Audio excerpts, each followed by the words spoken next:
Great. All right.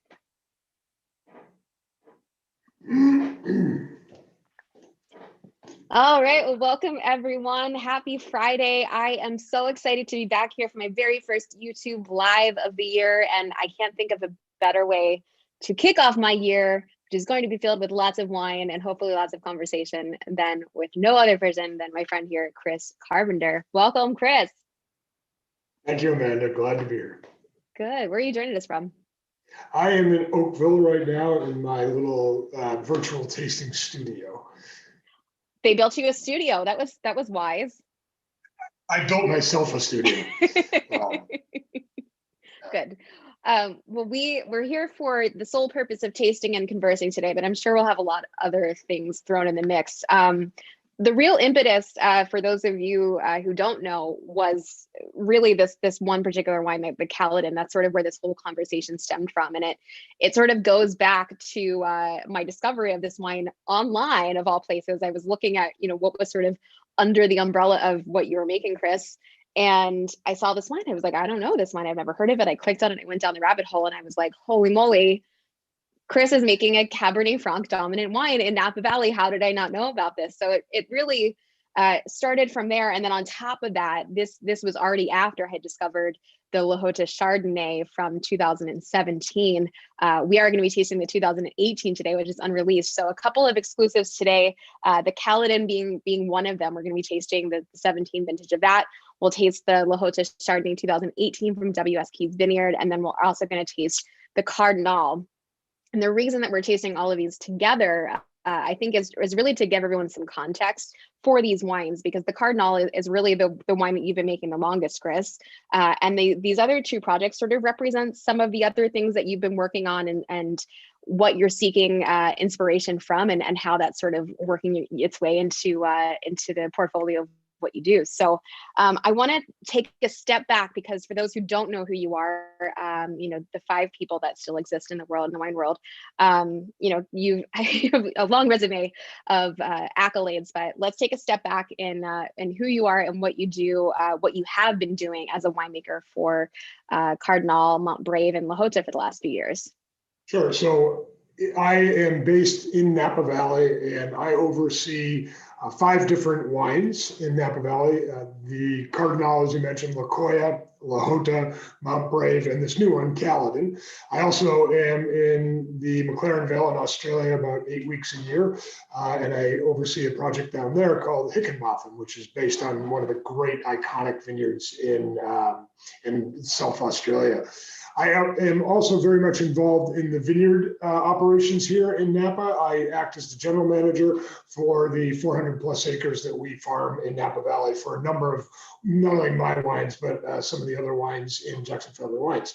And so my primary oversight with the wines that I produce are mountain wines, mountain terroir, and exploring those and trying to get people to embrace a really great part of the Napa Valley, these mountaintop vineyards that really express their terroir in a really unique way, in a really long-lasting way.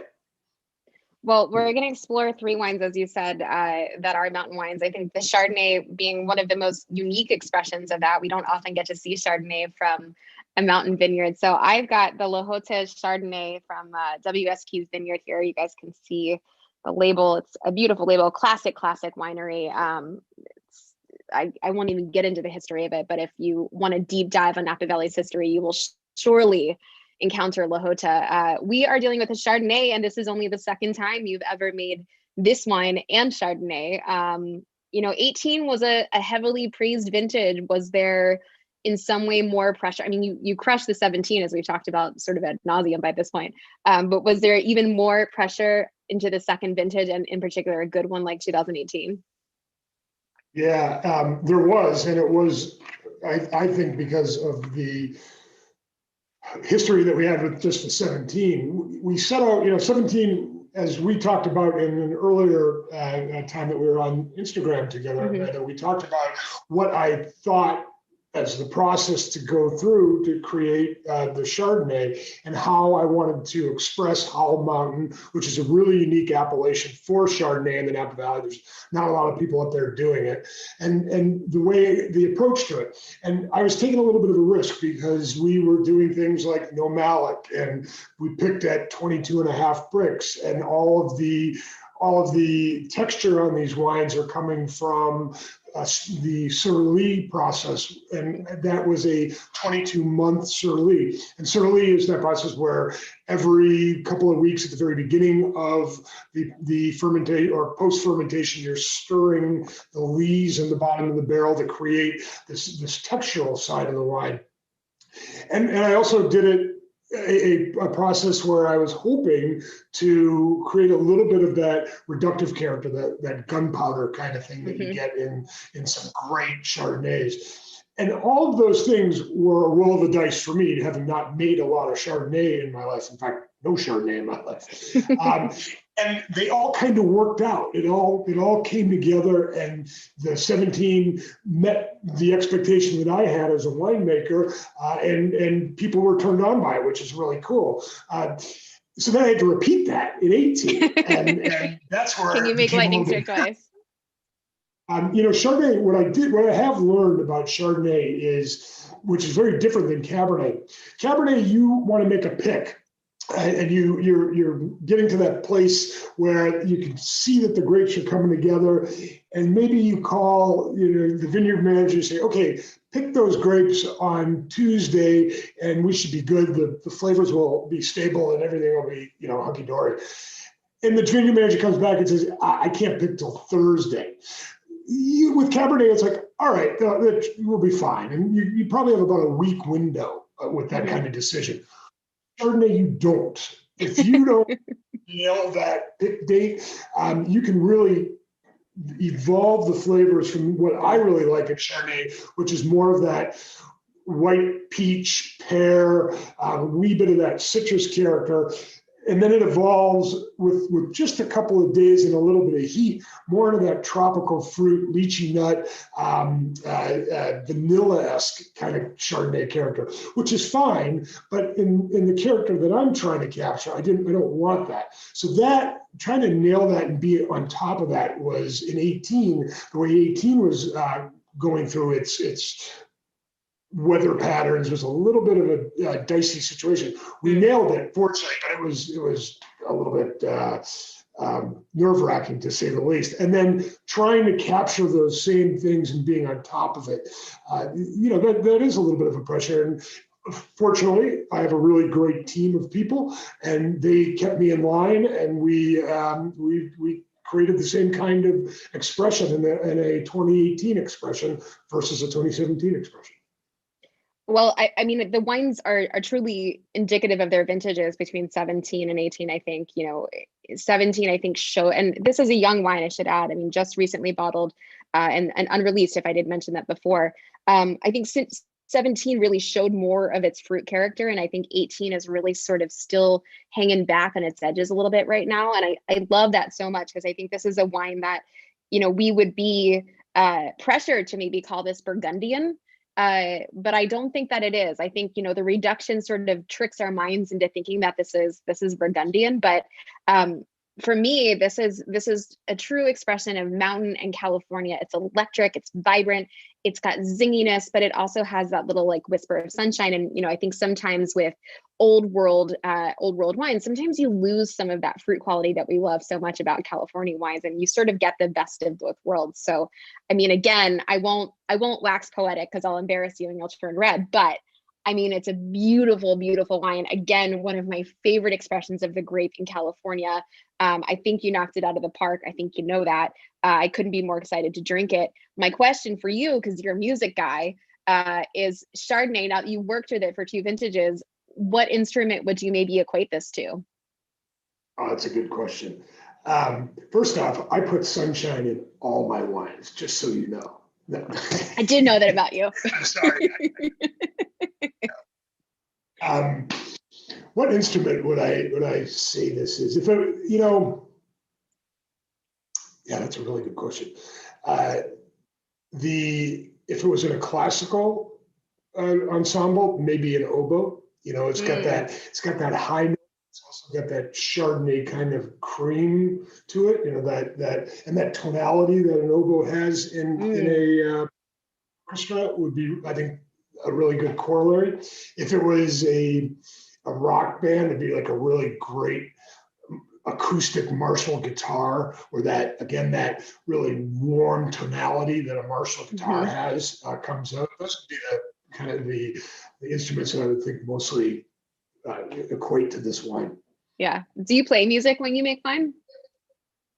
I do. When I blend, I have to have music going because, so much of our job as winemakers is left brain thinking, and especially in the position that I'm at now, where I have to think in financial ways with the vineyards. As a GM, I'm not farming. I'm just thinking about how to, create really great wines and still, do it with a little bit of financial responsibility there, and then all the analysis and the numbers that we're tracking from a winemaking standpoint.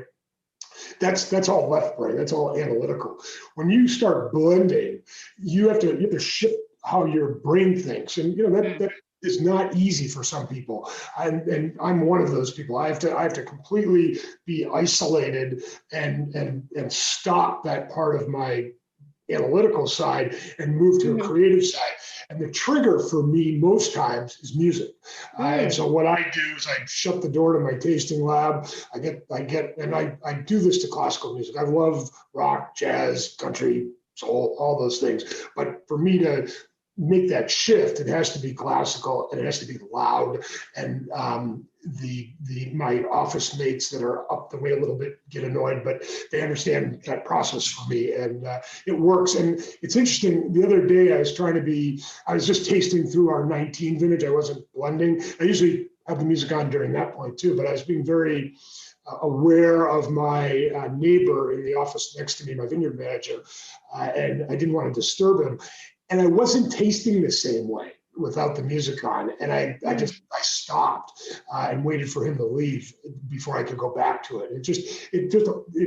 There's so many things that expand our mind, whether they're music or literature or art or whatever kind of chemical you're putting in your body. And those things are important for me, not in that order, but you get it, I hope.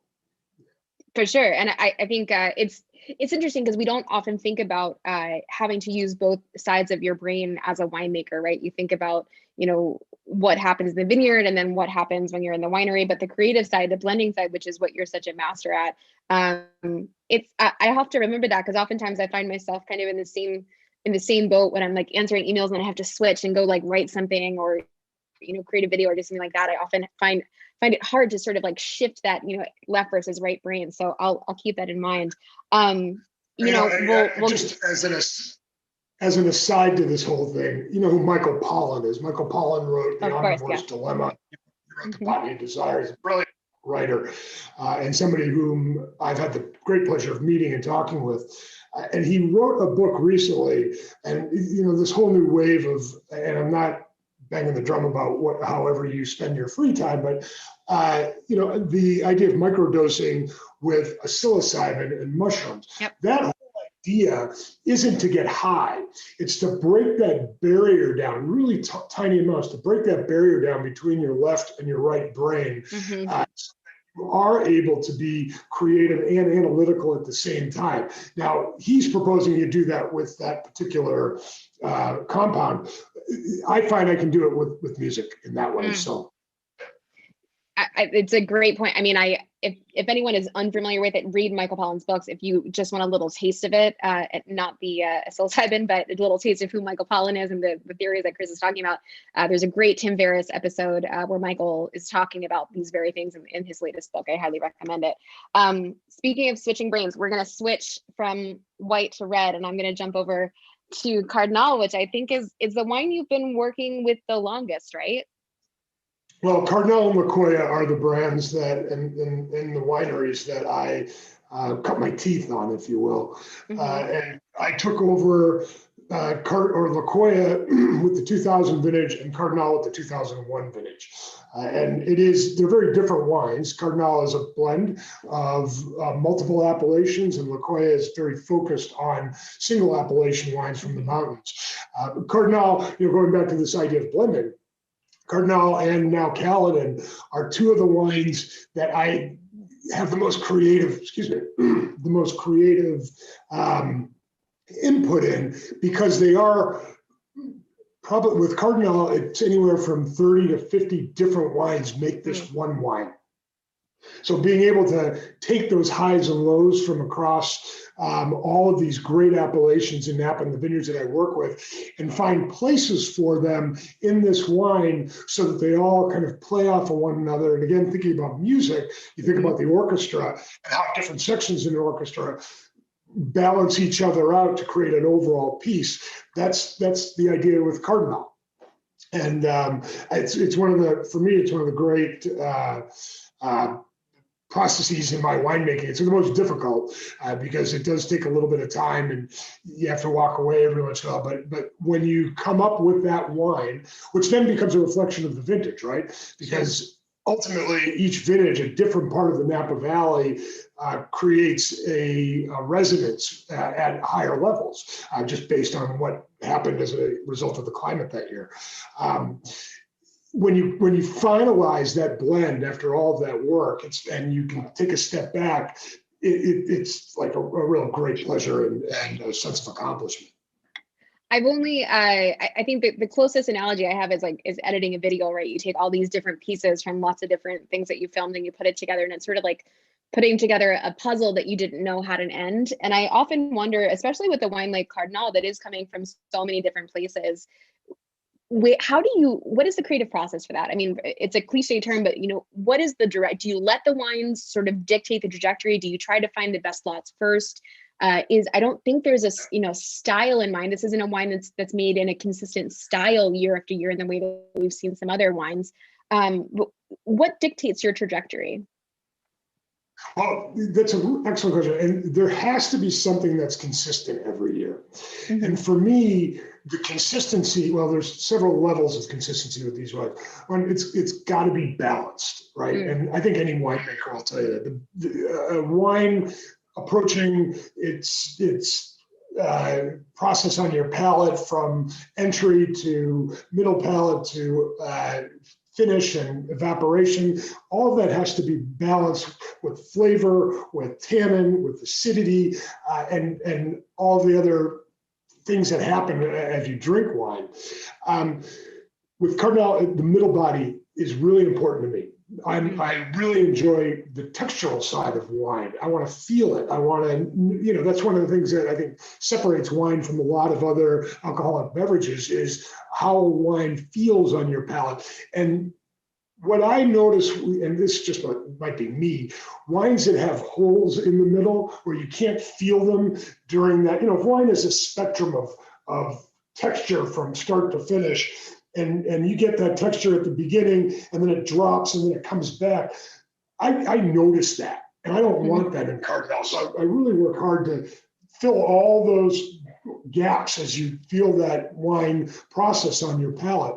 And then length. I really enjoy the understanding that after I've swallowed it, that you're tasting and tasting and tasting. And a lot of that has to do with the evaporative part of the winemaking experience. If I have enough concentration of character and flavor and phenolics, then it's going to take a while for all those to evaporate. We taste mostly through our nose. We have taste buds and in various levels, depending on if you're male or female or what your genetics are. Mm-hmm. But a lot of how we taste is actually happening in your olfactory system, which is your nostril. And so if you have really highly concentrated flavors, those take a while to evaporate off your palate. And as they're evaporating, that's that sense of length. So I really want that. So that's how I frame it.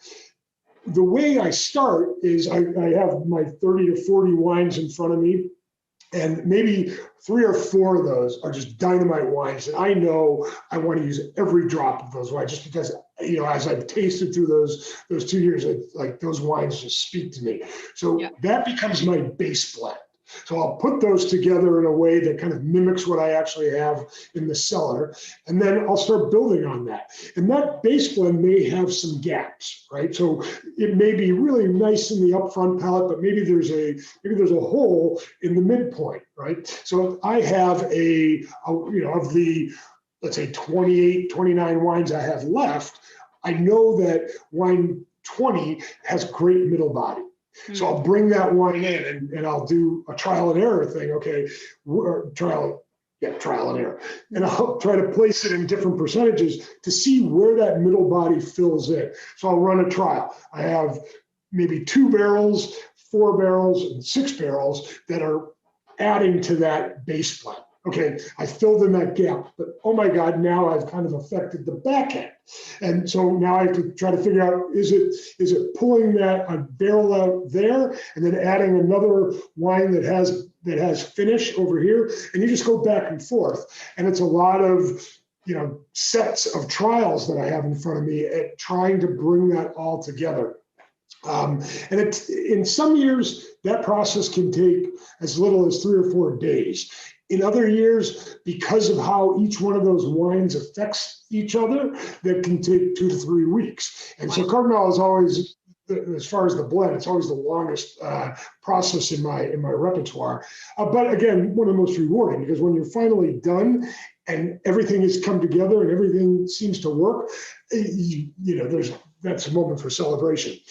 And what I have found over the years is, and I don't pay attention. Cardinale is it's been anywhere from 3 appellations to 7 or I think 8 maybe, where the mountains are a big part of that. And that's what sets us apart from other multi-appellation wines, that we use Diamond Spring, Howell, and Yverdon as the majority of this wine. But I've sourced from Tokalan in Oakville, from the Ars Gracia vineyard, which is now Scarecrow in Rutherford, from Vine Hill Ranch, from Taylor Vineyard in Stagsley, from the Clos de Val Vineyard in Stagsley. And I've got all these great sections, if you will.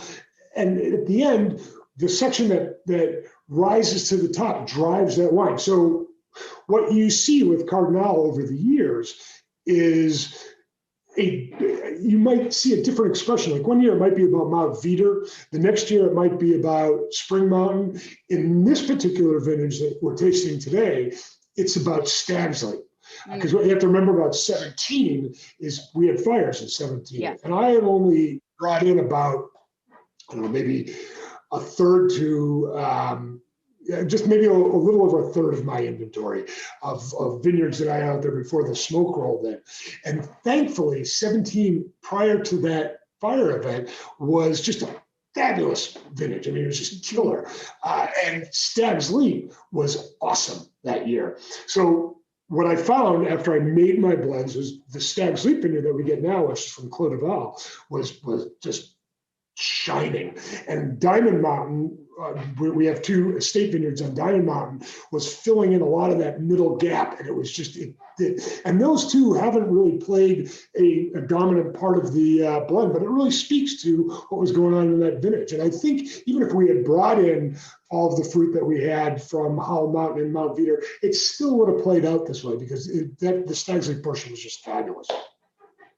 It's interesting that you say Stag's Leap was as fabulous as it was, because I initially I was like, wow, it has like so much intensity and structure, and that dark richness that we love from Stag's Leap. And I didn't look at what the breakdown was, and I don't even know if it is the dominant of the blend, but it does stand out on its own. And I think it is coming through in the glass for sure. I also want to thank you for sort of breaking down that very labor intensive process, because I think as we talk about wines like these that are allocated, not inexpensive, this bottle of wine is $325. In our minds, we think about, what makes a wine worth that kind of money. We're always, sort of trying to quantify that for consumers, right?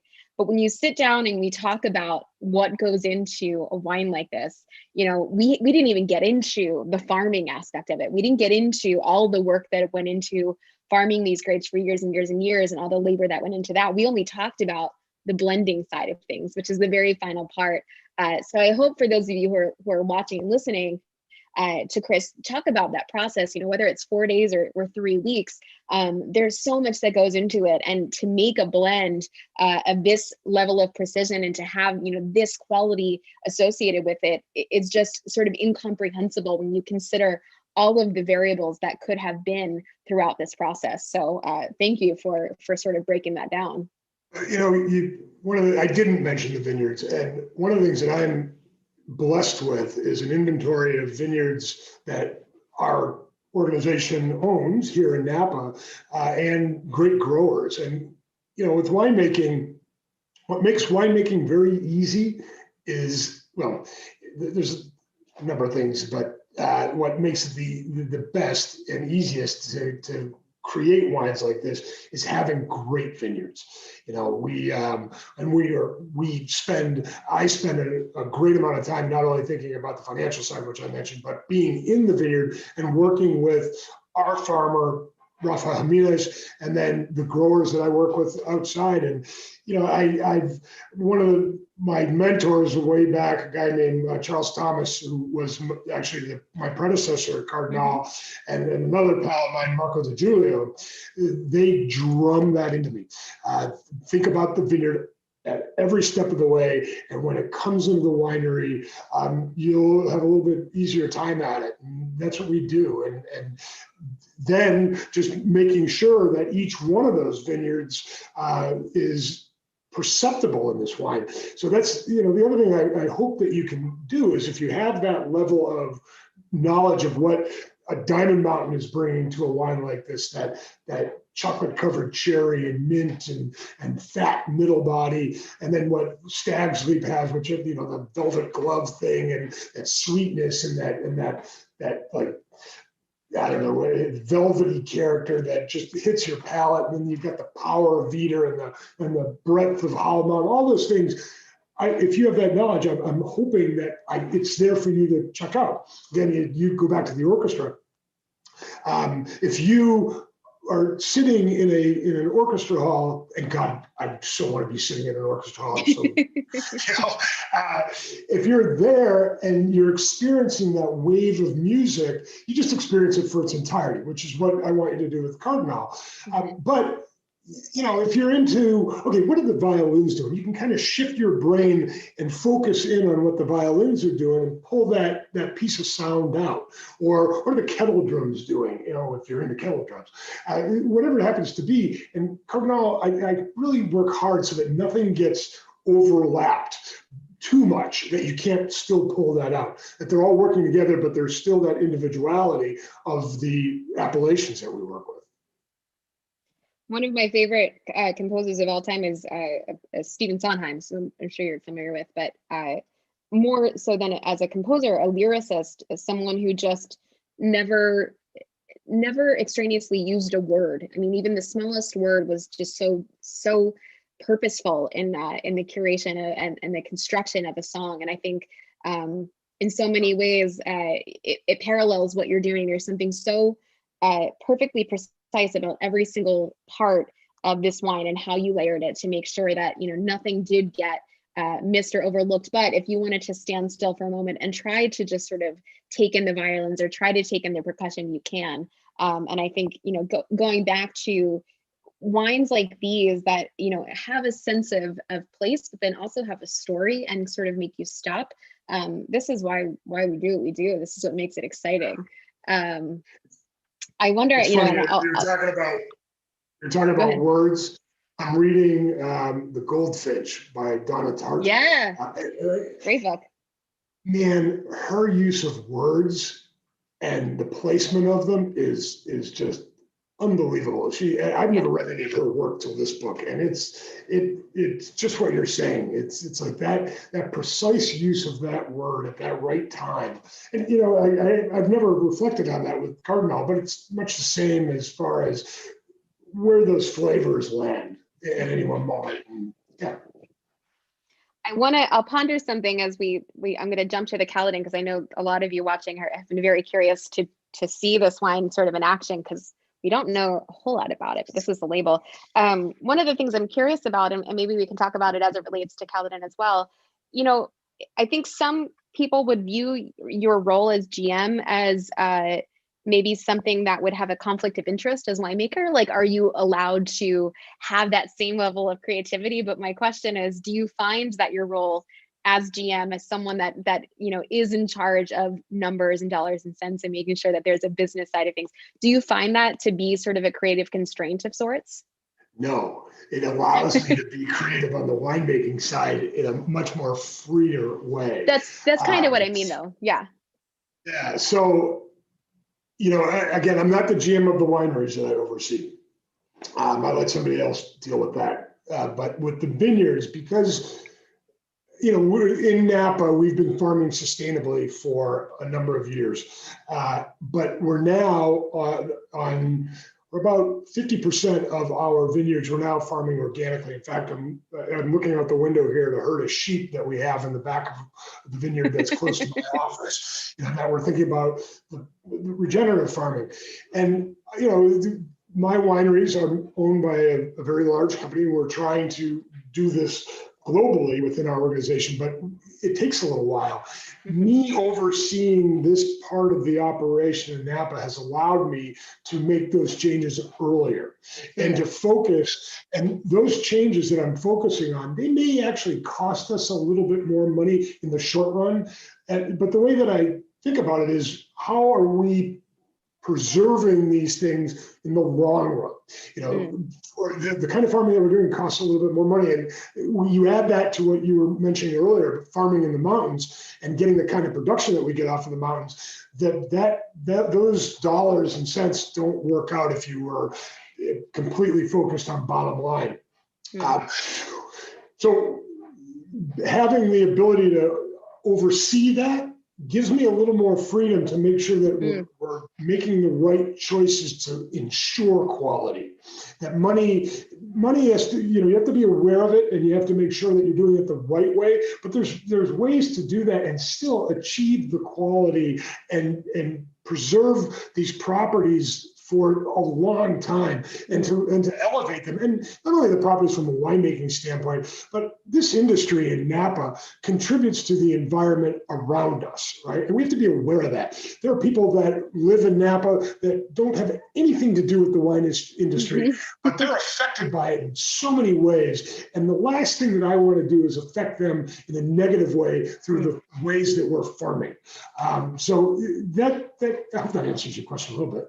For sure. Yeah, no, I think it lends itself to a larger conversation that I hope we can someday have about the Napa Valley as a whole, and what we're doing as a community to make sure that we're looking at it more holistically and with multiple different lenses. I think maybe too often we look at wine with too narrow a lens. So it's refreshing to sort of hear your take with multiple different facets sort of weighing into the equation. As a winemaker, as a GM, as someone involved in the business side of things, Caladan, I mean, we're talking about Cabernet Franc, a Cabernet Franc dominant blend, or we're talking about a grape that has not necessarily seen the level of success, I think, in terms of as it relates to Cabernet Sauvignon, and yet you're making a Cabernet Franc dominant wine in the same vein as a wine like Cardinale and Lahote. And I'll rewind a little bit. For those of you who read my Instagram post, you probably know this, but I mentioned, a couple of years ago at press, I started seeing a lot of winemakers come in and be very interested in Cabernet Franc, and then sort of out of that rolled in the analytics, I guess the statements from the vintage report that showed that Cabernet Franc had surpassed Cabernet Sauvignon as far as price per tonnage, which of course you have to kind of look at both sets of numbers because you have significantly more Cabernet Sauvignon being grown than Cabernet Franc, so it sort of weights it a little bit. nonetheless, it was an interesting thing to read. And I think, as professionals, as consumers, Cabernet Franc is something that we think of when we think of the right bank of Bordeaux, we think of Loire, but we don't think of it when we think of Napa Valley. So why Caladan? Why Cab Franc? Why are we here? So, okay. In fact, I've been making two other Cab Francs before Caladan. The Lahote Cab Franc, which is the Cab Franc that I actually inherited from the efforts of Bill Smith when he started Lahote, or actually rebooted Lahote after Prohibition in 1982. He planted Cab Franc, of which we still have that original planting that he planted. And it was a great tradition of the Lahote wines and a very popular wine. So I carried that tradition on. And there are areas that are more appropriate from a growing standpoint in some of these mountain vineyards that I have, that Cab Franc does better than Cabernet Sauvignon. So having a wine like the Lahote Cab Franc to start with and to be able to build on allowed me to dial in a quality level that was better for Cab Franc than for Cabernet Sauvignon with Lahote. I did that, and I started seeing all those nuances of Cab Franc that are, they speak to the appellation, Hall Mountain, but then they also speak to the difference between Cab Franc and Cabernet Sauvignon. Mount Brave has a Cab Franc, and it has a Cab Franc because, again, I was making a planting decision that wasn't correct for Cabernet Sauvignon. That would have been much better for Cab Franc. And again, it was a roll of the dice, but we put the Cab Franc in there, and it worked out fabulously, such that we decided to bottle a Cab Franc there. Those are both 100% Cab Francs, and you would not mistake those for anything but a mountain wine. They are big, they have the tannins, they have the breadth, and they have the Cab Franc character. Fast forward to 2013, we buy what was then Terra Valentine, which is now La Coya, and the vineyard around it we call Yverdon, which goes back to the very origins of that particular vineyard back in the 70s or 80s. There was the family that planted it, called it Yverdon after the village that the owner was from, Fred. I can't remember Fred's last name. Anyway. He was Swiss, right? Yeah, exactly. Yeah. And it's Yverdon, Fred, a little pop in my mind. The Cab Franc there is very different. It is much more floral. It has red fruit, and it reminded me a lot of right bank Cab Francs that I've tasted. And we didn't have a place for it, to be frank. But it was so beautiful. And I started thinking about, what if we did something along the lines of Cardinale, but there was Cab Franc based? We have Cab Franc on Hall Mountain. We have Cab Franc on Mount Veeder. We've got a very small block of Cab Franc on Diamond Mountain. But let's make the Yverdon the base so that we can capture a different part of the Napa Valley and a different style that I'm typically known for, which is that mountain power and that tannin and the acidity and everything, but something that has more nuance and florality, and that I could blend some of the equally killer Merlot off of this vineyard on that is everything I described with the Cab Franc, but with Merlot characters, and create a wine that's really an homage to Right Bank and one of my favorite wines in the world, Cheval Blanc, and do it from a Napa Valley perspective, because this is Napa Valley and these are mountains, and also create that blend and all the highs and lows that you can get with these great appellations. And that was the origin of Caladan. This particular wine is 64% Spring Mountain, 27% Veeder, 9% Hall Mountain. It is the 17, and unfortunately the Cab Franc from Diamond was impacted by the smoke, but it's 77% Cab Franc with 23% Merlot. And it is such a different wine than the other wines that I make.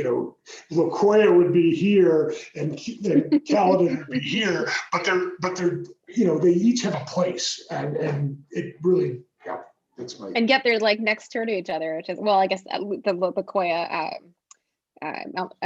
Spring Mountain would be. It's interesting. Sometimes I think that you're like in my brain. I stick my nose in the glass and it's like, I mean that in the nicest way. No, it's a compliment. It's so ultra floral, and not in, if people are watching like, oh, I don't know if I like floral. It's not floral in like a Viognier or like a really like sweet way. It's floral in an expressive way. So, and it also has a lot of earthiness to it, which I think is an overused word sometimes, especially when it comes to Cabernets from Napa Valley at this age. You don't get a lot of those earthy qualities. You don't get a lot of those overturned earth, not rustic qualities, but something that's non-fruit. But what I'm loving so much is it's all the nuance, as you said. It's all the nuance, all the complexities, all of the things that we love that sort of come out in Cabernet blends. But you're getting that front and center here, and you're getting it with your handiwork. And a level of quality that we don't often see with this grape here in the United States. Of course, we have a few examples in Napa Valley, most notably, the Maya being one of them, notorious Cabernet Franc, but it's always sort of been an outlier. And I think, this is a grape that I'm excited to see get its due. And I'm very excited to see you put your stamp on it and give us your version of it, because I think it's an overdue one. I think it's one that we've wanted and needed for a long time. It's funny, my brother-in-law, who's upstairs, I had him try the 16 version when I had it the last time.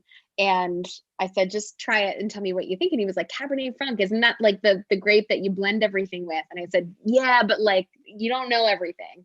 And he smelled it and he tasted it. And I think, he's a guy that gets overwhelmed sometimes by, really big, crazy, over the top Cabernets. And I think what he loved was the fact that he could still have a lot of body, a lot of texture, and a lot of, we talked, you mentioned, not having that middle before. I call it the donut wines, the wines that don't have the center. Yeah. A Cabernet Franc that has the center, that has the grip, that has the structure, and that has all of the flourishes on top of that. That's what I'm enjoying so much about this wine. I think it is incredibly bright, and gosh, I think I could go on and on and on about it. I don't even know if I have any questions about this wine. I just want to like dive into it even further. It's a fun wine to make, and you can. There are the three main. Well, I shouldn't say that. There are 5 varieties that we think about that come from Bordeaux that are in the typical Bordeaux blend. You can argue there's 7, but the 5 that we often think about: Cab Franc, Cabernet Sauvignon, Merlot, Malbec, Petit Verdot. Those first 3, I think, have equal complexity and interest, and there's so much that you can explore in all of those. The French know it, they own it. We should own it too. Absolutely. This is one of those efforts to do that. Fred Aves, thank you, Wine Neils. Fred Aves from Terry Valentine just chimed in and said, "Wonders our property there." So say that one more time. I think I missed it. Fred Aves' ghost still wanders the property at La Coya. All right. And there are numerous accounts of his appearance even after we have acquired it, and strange goings on. So I like to think he's a benevolent ghost, because we've done pretty well with the property. And I think we were one of the very few properties that didn't burn to the ground, thankfully, this past harvest. And maybe it was Fred. Maybe Fred helped us. Sounds like he's benevolent. Stop doing that thing that I was talking about now, and we can go on. You mentioned the Merlot is especially good as well. Is there, we know the right bank for not only being Cabernet Franc dominant, but Merlot dominant as well. Is there any chance that Merlot is going to get its moment? Well, funny you should say that, Amanda. With the 18 bottling, we expanded the Caladan offering. It's still resting from bottle shock, and it won't be released for about another, probably, 7-8 months. We are doing what we're only calling a proprietary red, only because the percentages, I'm not going to relegate myself to the percentages of what you would label as a Cabernet or as a Merlot or as a Cab Franc. And in the 18, what's dominating this wine is the Merlot. And I think it's at like 30% Merlot and 20-ish% Cabernet and Cabernet Franc, and then a wee bit of Malbec and Petit Verdot. So it's a true Bordeaux blend, but very much an open book as far as what will be dominant in any one year. I have a sneaking suspicion because of how it sets itself differently from the Caladan Cab Franc that it will probably stick around the Merlot thing, but I don't know. And that's the great thing about it is I have a little bit of even more creative freedom with that one. Is the ethos of Caladan sort of to be a proprietary blend, rate bank style wine? Is there any sort of, what's the general direction? Yeah, with this wine, yes, the one that I'm describing that will be out again in the next year or so, the 2018. The ethos, I think, with Caladan is to focus on the more delicate side of the mountains. We think of the mountains more as power driven, but there are places up there that have mountain texture. I mean, you described it perfectly a minute. They have all those things that you would think about with mountains, but there's also another level of complexity to them. You know, and this is going to be a horrible analogy, but bear with me. Lakoya is Marilyn Monroe. You know, she's big and brassy and beautiful and sexy and curves and everything else that Marilyn had. Caladan is Audrey Hepburn, right? Beautiful, in a petite way, in just a really sophisticated way.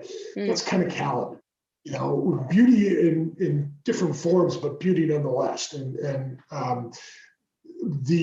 having the Yverdon vineyard allows me that. Yeah. Different choices for music when you're blending each, I suppose. Oh, it's all classical all the way through. All classical. So Jeremy Epstein had asked, what does a normal day look like for you? I suspect there's no such thing as normal these days, but how does the day break out between blending, tasting, financials, and all that good stuff?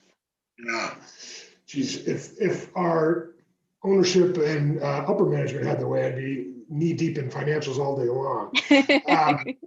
It really depends on the year. So like this time of the year, I am doing a lot of budgets. I'm looking at those kind of things, and my staff is, you know, we meet every morning to talk about not only what's going on in the vineyard, but what's going on in the winery. And I'll taste throughout that portion. Like right now, I'm tasting my 19 blends, or not blends, but single lot. So I've got like 100 some odd wines sitting on my table, and every day I'll spend a couple hours going through those. I'll spend a couple hours on the computer doing these kind of things. And then as the season progresses, I'll be out in the vineyard a little bit more. I was in the vineyard last week before the rain started, as we're pruning right now. And I want to make sure that the pruning regime in each block is dialed in. Pruning is the first step in creating that crop for the next year. And it's a really key step. So doing that and trying to find that, where the balance is. And then it'll shift where if this is my day, this portion is more on the business side, this portion's on the winemaking and vineyard. And as the season progresses, I'll be able to tell the marketing people and the financial people and the sales people, I'm really busy in the vineyard, and that's what I'll do. I'll be in the vineyard. And then as we start picking, it'll shift into the winery. And just that rolling and prioritizing as the year goes through. And it's great, man. I never get bored. There's always something to learn. And again, I couldn't do all of these things without the killer staff I have, both in the vineyard and in the winery, and their abilities. And so that's my. I met a lot of your team. I can attest to the incredible nature that you have sort of working with you and alongside. I think one last question from Kevin Patrick. Chris mentioned bottle shock and waiting 7 to 8 months before the wine is ready to drink. What is the minimum wait time post bottling you would recommend before drinking any red wine? Ooh, that's an excellent question. And I, like with everything in wine, the first thing that the answer always has to be is it depends. It depends. Yeah, because it really, it depends on, so what I do with every wine that I make, I hand bottle one case of wine. It's going in a bottle, but it's coming out of one siphon tube into the bottle very gently. And I do that because we bottle in August and September, and the critics are typically asking for their wines in October. So if you then go through this enormous, complicated bottling line, and wine is a living thing.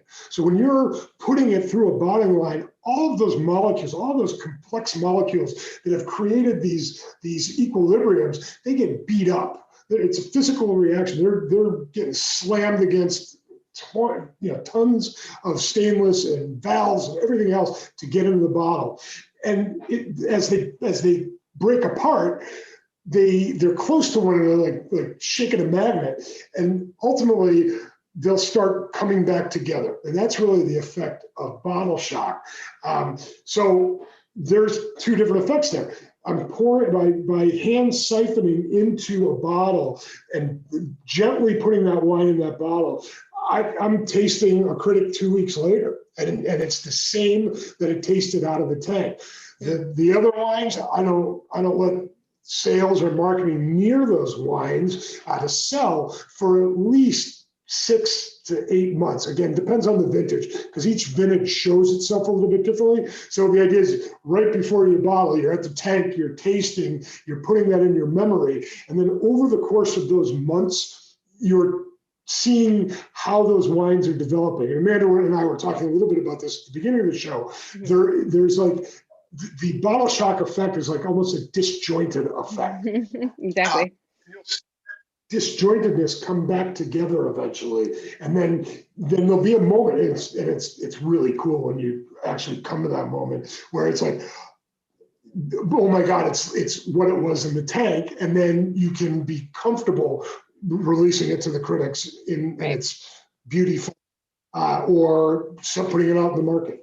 So long answer, but I hope that clarifies it a little bit. No, it does. And I think you've really given us some great insight and answers to questions that are often asked, but not often well answered. So I really appreciate that. 3 totally different wines tonight. I couldn't be more excited about all of them. I think, right now for me, Caladan is the wine to watch, the one that I'm going to be, buying and laying down for a long time. I think we haven't spoken to the ageability of these wines. I think 17 Cardinale, very, very ageable wine. Actually, in fact, I think a wine that will benefit greatly from a few more years. It was, it's still, really, really intense and muscular right now. But for me, I mean, the Caladan's giving me everything I want aromatically, and I think that's just going to intensify and intensify with age. And then, of course, the Chardonnay, that beautiful 2018 Chardonnay that I don't think is suffering from bottle shock right now. It is unreleased, so this is an early bottling of it, but just so dynamic, so just bright and just screaming with all sorts of goodness inside in the middle and on the outside. So we, Chardonnays with all the good stuff going on all around it. These wines, for those of you wondering, today is January 29th of 2021. Thank goodness. These wines are sort of available. The Lahote Chardonnay, if you're interested, I will link below where you can buy that. That will be released shortly on the website, and you can email Brian Baker. He'll get you that a little ahead of time, I believe. Cardinale 2017. These are allocated wines as we get to the red, so you do have to get on the mailing list for that. And then the Caladan, this is unreleased, so we were tasting the 17 today. If you are interested in seeing what the 16 is all about, shoot me a little message. I'll send you a link to another video that I did with that. They are sort of different in vintage to vintage, but still with that great florality, all the wonderful core components that we spoke about. And again, this is not coming out until March of 2021. So get on the list now. I think this is a wine just like the other wines. It's going to be difficult to get your hands on, and I cannot thank you enough. I know how busy you are, Chris, for taking the time and chatting with me about these wines. I'm so excited for what's ahead. I'm not even gonna ask you what's next, because why? Let's let it be a surprise. I appreciate your time, Amanda, and thank you all for joining. And come back. We're almost open again. Yes, Napa and California, we're getting there. You're going to dinner tonight, so enjoy dinner, and thank you for doing what you do. Yes, go support the restaurants. All right, thank you so much, Chris.